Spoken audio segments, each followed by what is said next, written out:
Hello Podcats, Geoff Gascoigne here. It's a beautiful day and I'm on my way to West London to meet a fantastic young guitar player. His name is Tom Ollendorff.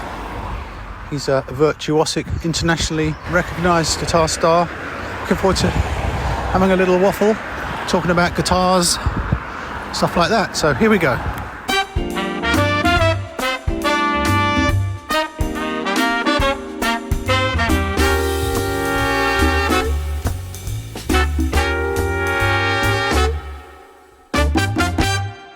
The Quartet Jazz Standards podcast is brought to you by the Quartet app for iOS, taking your jazz play-along to another level. Hey, Tom, hello, Geoff. Hey man. How's it going? Going all right, thanks, yeah. Good. Thanks for having me around, yeah. No, my pleasure. I was just Nice area. Feels like I'm in a Richard Curtis film. Hi, Tom. Hey, Geoff. Can we start by talking about how you got into improvising? Actually, as a guitar player, a lot of the kind of music which guitar players start with, learn like rock and blues, there's actually a lot of improvising in that music. It's a different kind of vocabulary, but it's really improv based. So my first guitar heroes were people like Stevie Ray Vaughan and B.B. King. I love John Frusciante from the Red Hot Chili Peppers.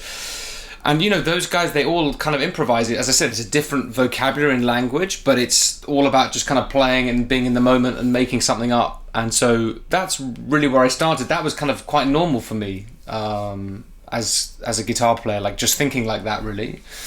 And then I guess I started feeling a little bit like there's maybe a bit more like a broader musical language out there than just the blues scale, So you started breaking out of the boxes. A little bit, yeah. And I mean, I remember just one of those things by chance, but I remember going to like a bar with my dad for a drink, and there was a great guitarist there just playing like a background standards gig. Yeah. And I remember thinking like, what are all these like chords and scales, because I was just really limited, I guess, in terms of, I said the kind of vocabulary or language that I had. And so I just went and spoke to him after and said, look, I love playing guitar, but I kind of want to learn some more stuff. And so he kind of gave me some lessons, and he was obsessed with George Benson and Jim Hall and people like that. And so I guess that was a kind of moment where I started to discover the kind of broader musical language vocabulary that is in jazz, the kind of really broad term of jazz. And I think I was already listening to a bit of jazz. Like I remember having, it's really cliche, but I remember having Kind of Blue and just being really obsessed with that once I left school. Yeah. Just again, like I remember listening to that song, is it Flamenco Sketches? Mm-hmm. And I remember thinking that it's quite kind of modal. So it's on, a lot of it's like just on one chord. So I kind of felt that was quite familiar in a way.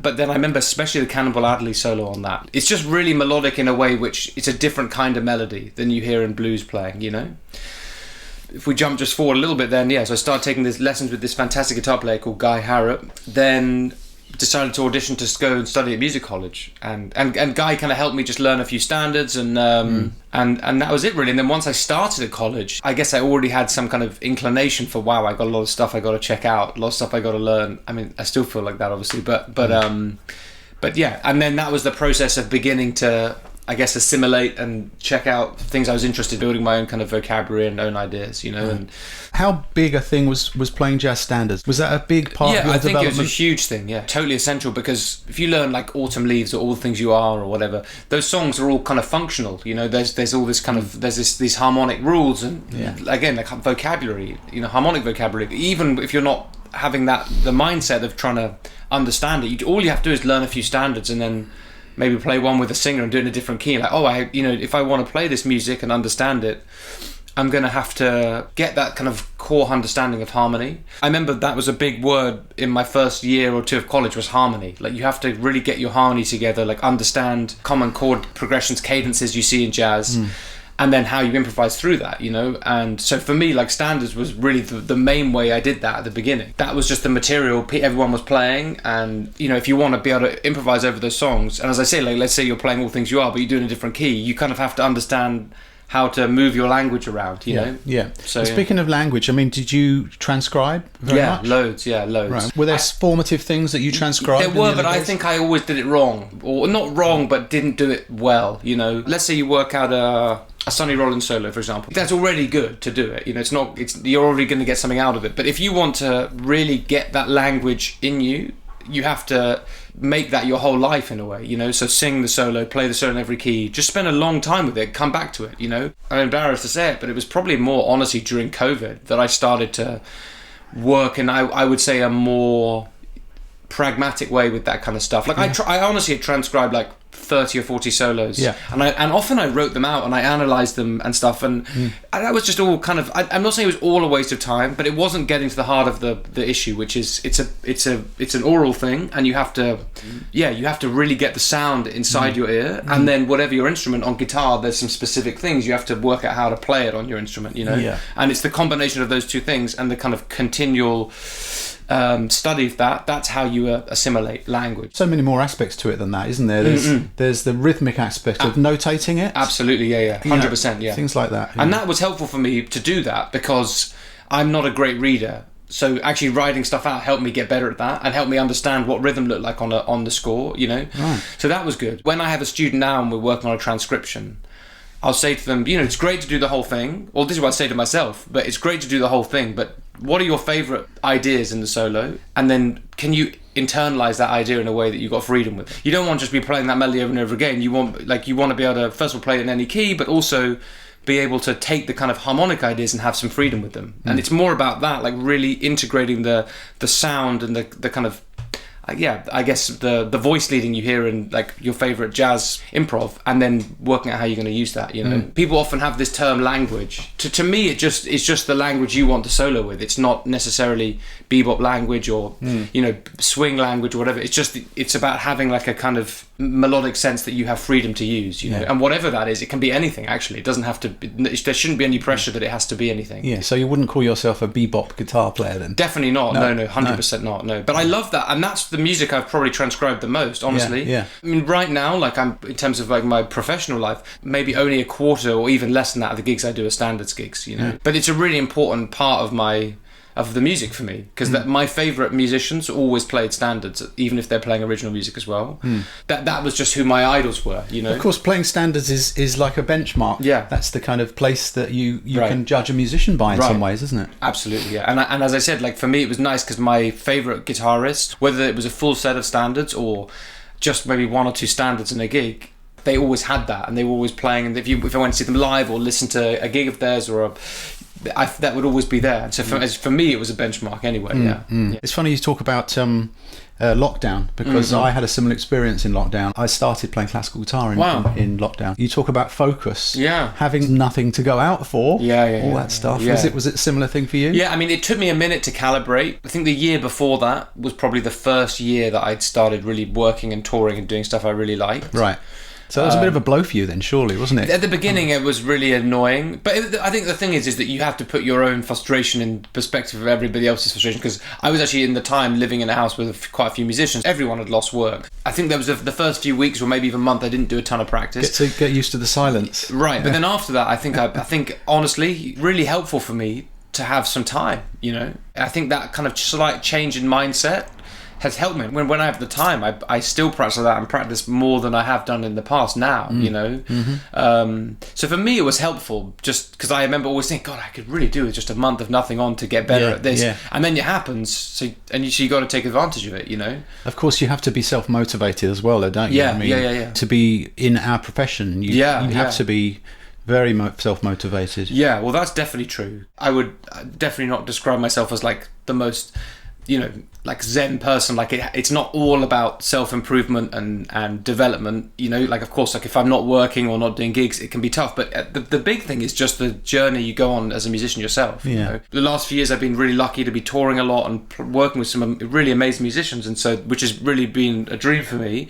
But if ever I feel like, oh, I'm not improving or there's things I need to get better at, that still feels like the main focus for me, you know. That kind of motivation comes from within. All you have to do is put on a Charlie Parker record or a Kurt Rosenwinkel record and see the standards that your heroes set you, you know. You know, you have these people to aspire to be, and then the journey of it is the whole thing to try and enjoy, you know. Not that it's easy if if you're not working or whatever. Those things are really tough for everyone, but that's the kind of main thing, you know.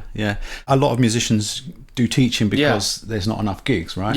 Was there a sense of that? The first few years I was in London, I just did so few gigs. It was couldn't have survived at all without teaching at all. You learn something about yourself though, teaching. Definitely. And actually, like, there's a few things that you mentioned about classical guitar. my classical guitar playing and my classical reading really improved teaching, because I had a few students who were really good, like grade 6 or 7, maybe even higher classical. Yeah. And so that, I had to be like quite on point with my reading. Like, I'm not a great reader anyway, but they'd often, your student brings in a, quite difficult classical piece, and they're like, can you play this passage for me? And the beginning, you're like, oh crap, And also when you're working with students who are particularly into like improvising, then I think there's a lot to learn for for yourself, and I think probably have improved or developed a lot as a musician by doing that. Honestly, just now I'm lucky I teach a few colleges, and I find that still helps me, because you're working with amazing young musicians who honestly sometimes have strengths you don't have. I was teaching a guy, a fantastic guitar player, last week or a few weeks ago, and he was doing this incredible kind of Freddie Green comping, but it sounded so authentic. And I just said to him, honestly, like, I've never quite got that down in that way, and that's inspiring, because when you're working with any good musician, they're always going to have things about them that you don't have. Yeah. But there'll always be things that you can't do. Absolutely, there, But it's great you see people, working really hard and improving. That inspires you as well, So how much classical guitar have you played? I mean, probably I've honestly done more classical piano pieces on the guitar than classical guitar pieces. 5 or 6 years ago, I was learning Bach two-part inventions on the guitar, and then from there I learned some like Debussy pieces, and some of those I've even recorded actually. And that's a really different thing. That's a really different level of work, and that's hard. Yeah. There's a few probably spent there's definitely some pieces I've definitely spent 1,000 or 2,000 hours on just 1 3-minute piece. Maybe honestly even more than that, actually, to be honest. Yeah. But that was very helpful for me, in terms of focusing on sound, technique, trying to play something and just make it sound beautiful. And would you do that on the electric guitar or on the? Yeah, I have a couple of guitars. I have a bigger jazz guitar. On that, it sounds really good, actually, because it has a really strong acoustic sound. It's not like an arch. It is kind of like an arch top, but it's.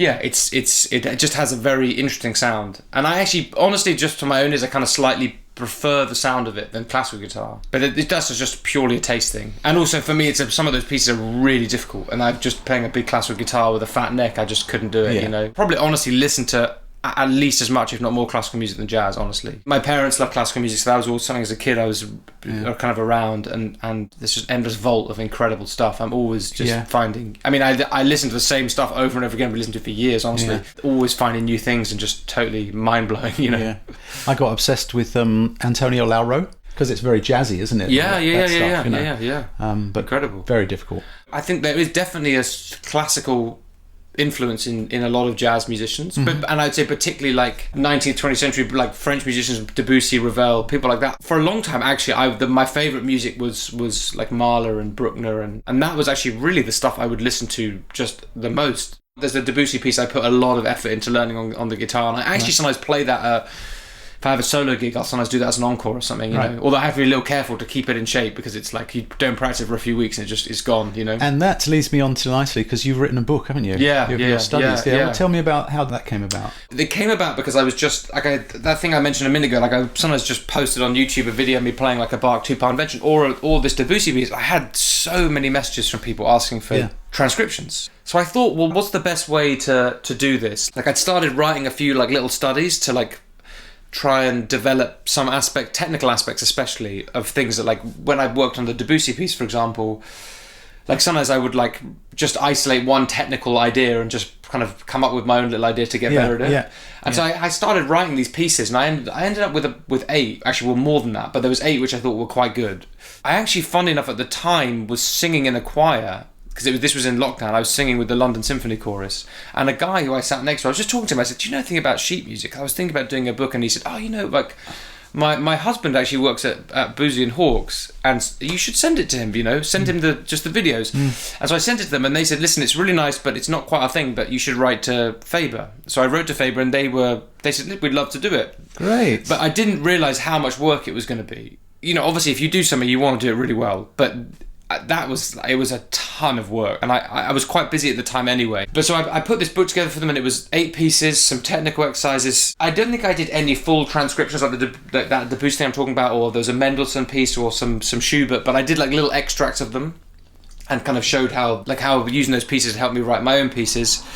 And that was it, really. It was just, and it was a really fun thing to do. I mean, I found it a lot, because I'm a bit slow with writing like stuff. I'm not that great at that, and it was a lot of like checking fingerings, and I'd do it in tab and notation. So you did that as well, did you? So I did everything. I mean, the thing is because it was so specific. It has to be, yeah. It has to kind of be you, really. Cause, well, that's the thing I found about guitar music is, well, because there's 4 places to play middle C, you have to have the tab in some ways. I've just been approached by someone else to do another kind of video course and book, and there's been a few actually, and I'm trying to kind of work out which one to go with. Right. And that's one thing I was thinking a lot about, was how deep to go into that stuff, because I felt like in the book I went really quite deep into it. I mean, I've taught electric bass for years, you know, in different aspects, and I've always been a reader. So I started off like you on classical guitar.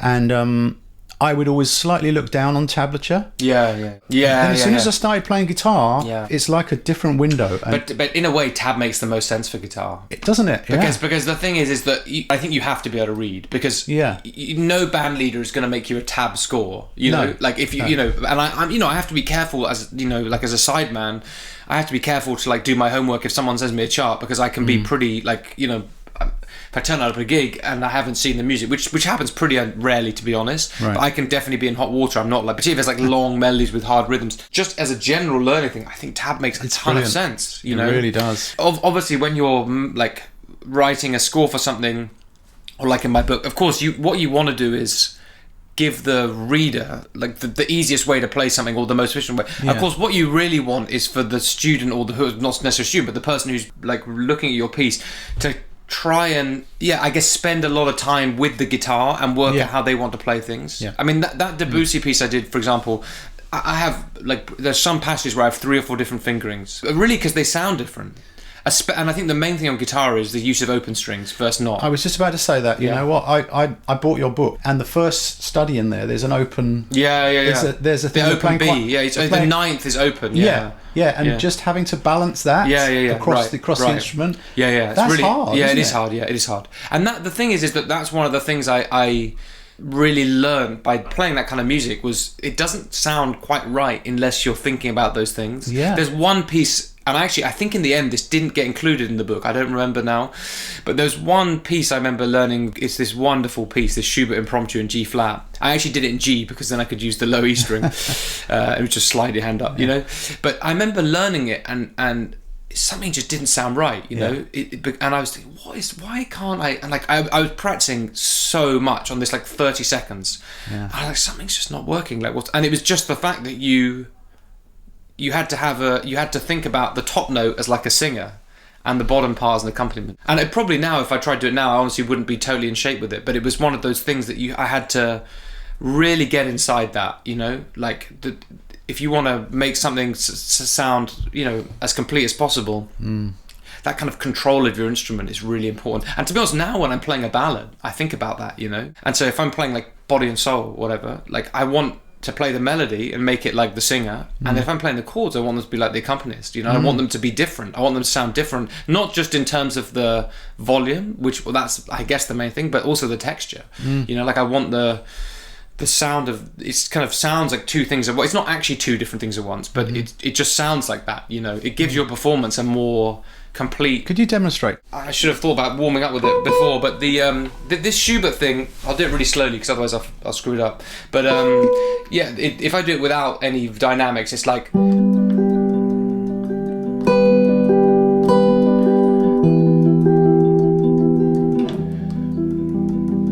I'll do it slowly to start, see if I can get a bit faster, but.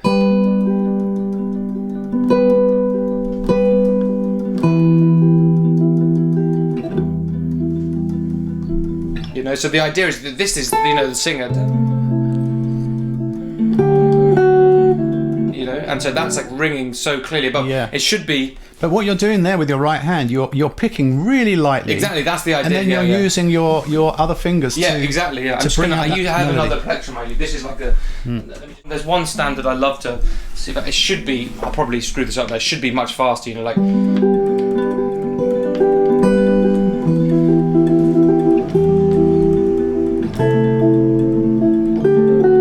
Should be like that kind of speed, you know. I love those kind of things with the different dynamics. Like I sometimes played this song My Foolish Heart, and there's this thing I like to do with that where I'll kind of have a pedal, you know, like a really soft pedal, you know, like this. So the idea is it just needs to be like constant and rich sounding, even if it's quiet, you know. and then.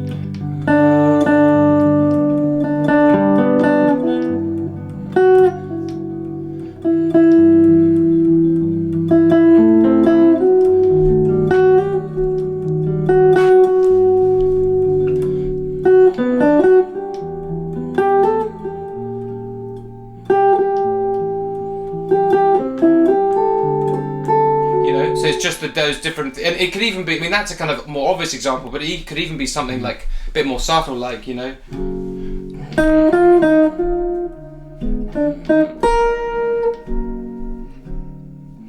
You know, so this is just more kind of conventional comping.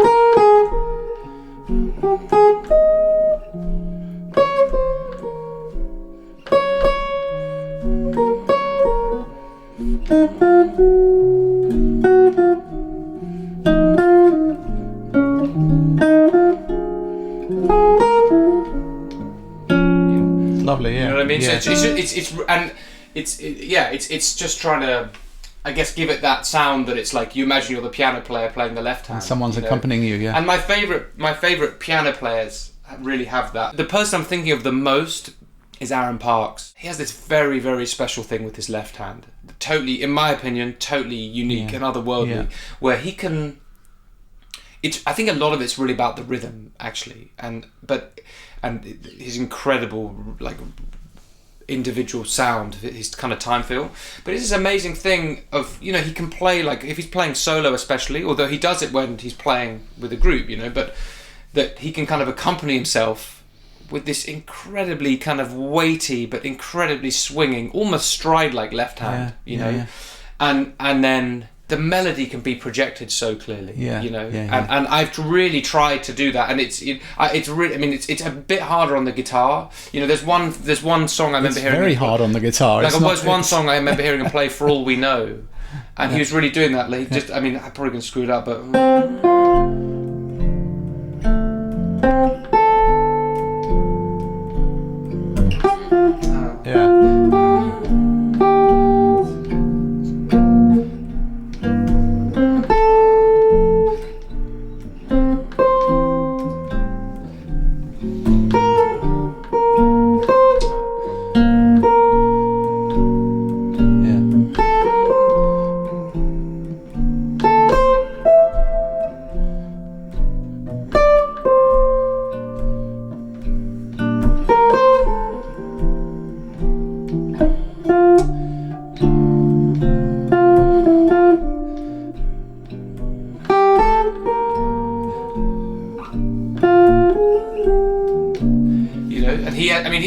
His sounds like a billion times better than mine, but he's got this really like kind of weighty swing thing going on. So it's a lightness, but it's got a weight to it, hasn't it? Yeah, and that's something I think really trying to think about a lot. Like, because I love playing solo gigs as well. Right. So in solo gigs, it's of course the most useful thing, you know, because it's like particularly if you can keep something going steadily in time. Yeah. You know.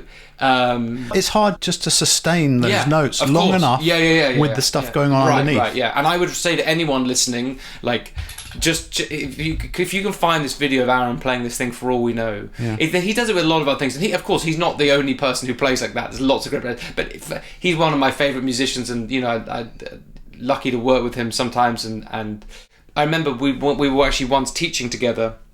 We were once doing a kind of clinic somewhere, and someone asked to demonstrate this piece of his. It's this it's called Lilac. I hope I haven't got this wrong. And I just couldn't believe sitting next to him. Maybe it's the way I hear it, but the weight of his left hand, the kind of rhythmic intensity and time feel of the way he kind of accompanies himself.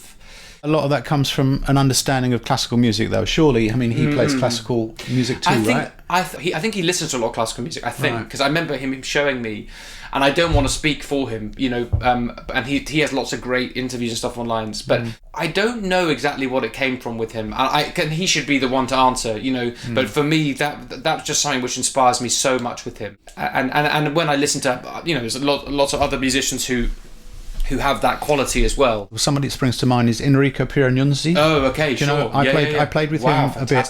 Who is just like For anyone who doesn't know, he's like the Italian Bill Evans in some ways, isn't he? Right, yeah. And that's someone who's got such a gorgeous touch. Yeah. On the piano. I mean, yeah, absolutely. And I think it's partly about the touch and the sound, and I guess all the great musicians have that quality that they could just play anything. They could just play play one note. Yeah, and it's funny because I remember listening back. The good example of that, I remember there's a song of mine which we're actually recording soon with this. There's a quartet with Aaron and James Madron and Connor, which we did a kind of 10 days tour last year, and then we're going to the studio in a few weeks actually. And I remember listening back to one of the gigs, and there's just this one piece, and it's actually super simple. And I was like, what's the voicing he's doing? Like, what's going on here? Why does it sound? Why does my like one melody note sound so good? And it was just like literally just an A flat triad. Like it was actually like it was really nothing more than that. And so part of it's the touch. That's a huge thing. Is the sound you make for your instrument. And I think with him, it's also the rhythm. And now this is another thing I think about a lot of my favourite musicians, but he could just play a C major scale and you could tell it was him just by the rhythm. You know, Schofield's like that, you know, another one of my favourites. And I saw him play, actually, I was very lucky, a student of mine, talking about benefits of teaching, an ex-student of mine who is a member of Ronnie Scott's, and he said to me, listen, I've got these tickets to see John Scofield do this private interview, and like he'll play a bit solo, do you want to come? Which of course I jumped, and he jumped at the chance. Is one of my heroes, and he was sitting as close to me as you. I was right at the front. My student really gone the full hog. Wow. And I really wanted to ask him this, but I was a bit shy. I didn't want to be nerdy, but you know, within one note it was so clear it's him. And I think the interesting with Sco is that his rhythmic sense and the way he feels the music, to me, feels more and more pronounced every time I hear him. It feels more and more kind of individual. I feel it's just got better and better, honestly. I really wanted to ask him about that, but I kind of chickened out. But I think a lot of my favourite players, like Kurt Rosenwinkel, has that. You know, the feel is so unique. You know, Peter Bernstein. You hear one or two notes, and you know it's them because of the rhythm. You know, and Aaron, I think, is so strong like that. You know, it's like it's there's that kind of magic. There's that kind of mystery to it a little bit. You know.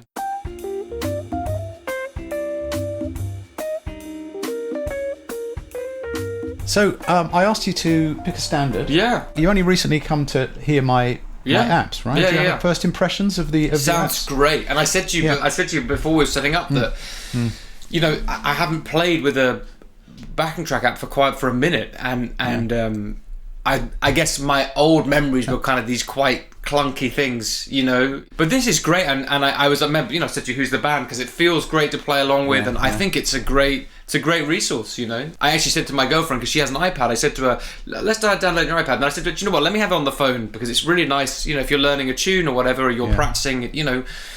Like I said, there's this Bud Powell Sunny Stitt record I've been listening to on repeat recently, and you know, it's nice to practice some of those ideas just along with a great band, you know. And so it sounds really great. So we have 4 volumes now. So bit 3 and 4 came out recently. So that's a total of 500 tunes. Wow, altogether. amazing, fantastic. So if you want to go down that rabbit hole, feel free. And that thing we talked about earlier of, you know, like learning play tunes in different keys and stuff. It sounds great when you transpose. You can transpose, and you can, you know, I said to you before I knew I couldn't about playing a melody, like I was slowing it down a bit just to try and fit like this Sunny Stitt melody with it, and it feels great. So it's a really nice job. Fantastic.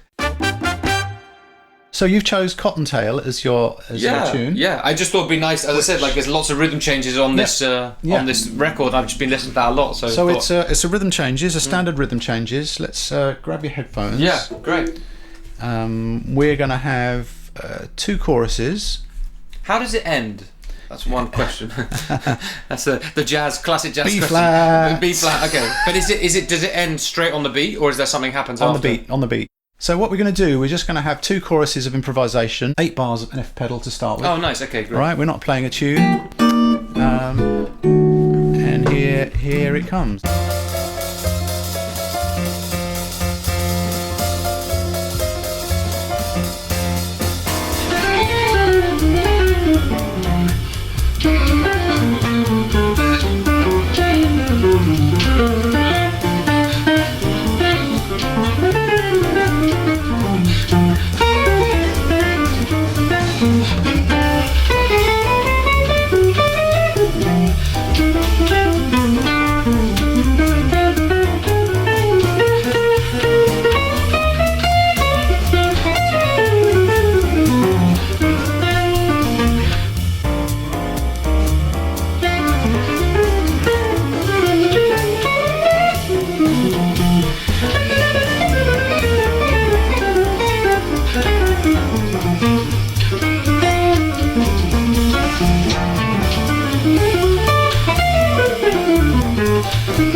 That's great. Yeah. Was that right? Nice to start with the pedal, you know?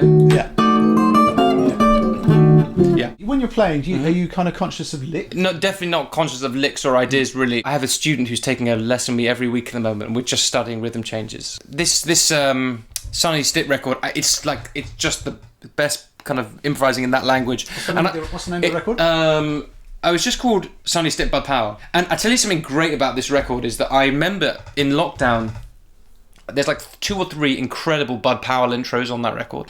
And I remember then discovering the alternate takes, and the intros are the same. Mm-hmm. And so, he's composed these intros, so they're a great source of language material. That's kind of like when you listen to Charlie Parker as well, isn't it? Right, when they do a record date and you hear, all those Savoy records. Of course, yeah. There's a lot of similarities, but you can hear the development. He may start with a sort of a solo idea. Right, and then move somewhere else. I mean, absolutely, 100%. And I think the thing that's so great about learning and transcribing from those guys, it's just like the language is so refined, but there's so much freedom within it. So one thing I'll do with the student or for myself is I'll take one idea and then see how much I can should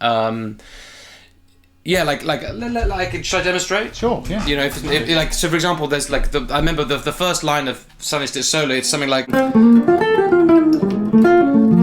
know? Yeah. So it's just the way they're thinking is like chord 1, chord 5. It's easy to be bogged down with rhythm changes, feeling like you got to hit every chord, you know? But so something like that. What's great about that is, sorry to interrupt, what's great about that is the intervals inside it. Exactly.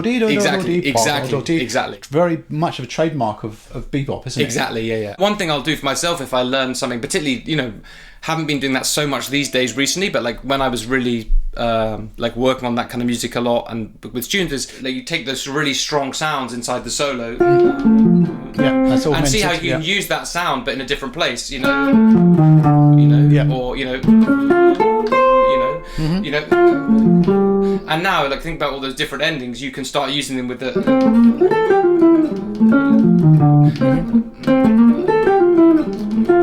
So that bit you're talking about that's an augmented triad. Exactly. So it's all about just taking the voice leading you hear, like taking the clear voice leading ideas, and then seeing how you can like take the kind of concept and the musical sound and change it, you know. And of course, once you start thinking like there's no limit, you can start changing that.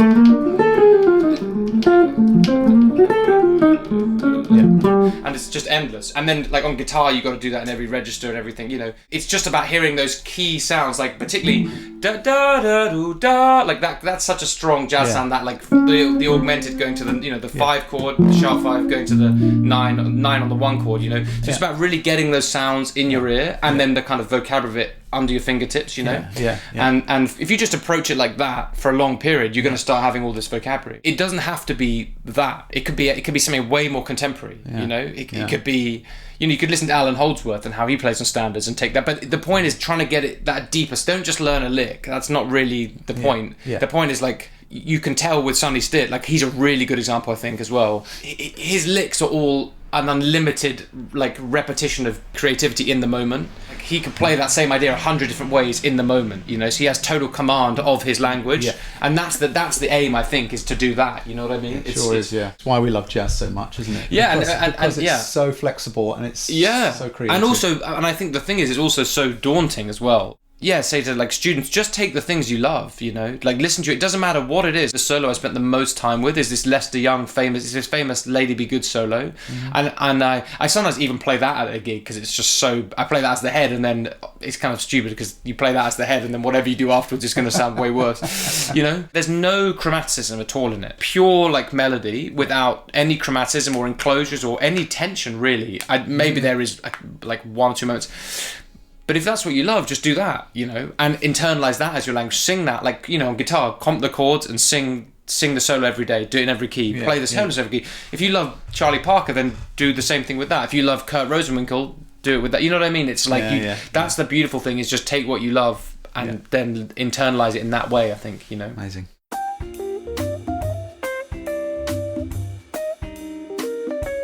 So to finish off, I've got a few questions, if that's all right. Pleasure. Whatever you want, Okay, so do you have a favourite album? I don't know if it is my absolute favourite album or my favourite album now, but there's a record which was really important for me, which was a Gilad Hexelman record called Hearts Wide Open. And I often say this when people ask me that question, because Great band, Skilla Hexaman, Mark Turner, Marcus Gilmore, Joe Martin. I love the writing on that album, and the playing it's incredible playing. But that record had such a big impact on me. I was remembering my second year of college, and I was already a fan of Gilad's playing, and it resonated so strongly with me in terms of the songwriting aspect. I think that record really stands up. Came out, it's 2010 or I think 2011, 2010. Still sounds incredible. So I have a really soft spot in my heart for that record. Yeah. Favourite musician, alive or dead, that you would like to play with? John Scofield. Excellent. What about a highlight of your career or a best gig moment so far? Highlight of my career. Best gig. With my band, I did 2 weeks in Asia with Ari Honig on drums and Connor Chaplin on bass. That was really, really fun. I had a really good time. Also playing every night with those guys, I felt like we made some really, really good music and incredible crowds, and yeah, music, the most important thing. We made amazing music. The hang was incredible and stuff. What was the last concert you attended? Well, Schofield was quite recently. Yeah, the Schofield thing was 2 weeks ago, but I've been to something since then. I know exactly what it was. I was just last week in Turkey for the week playing some gigs, and the guy who helped bring me there, I arrived the day before, and his band were playing at this little club called Noasis. It's a guitar player called Barish Arslan. So I went to hear his band, and he sounded amazing. I hadn't heard him for a few years, and he sounded fantastic. That was a week ago today. Great. So yeah. Cool. What would you say was your musical weakness? Overplaying. Oh, okay. Playing too much, yeah. Okay. That could happen to me a lot if I'm uncomfortable or the tempo's too fast.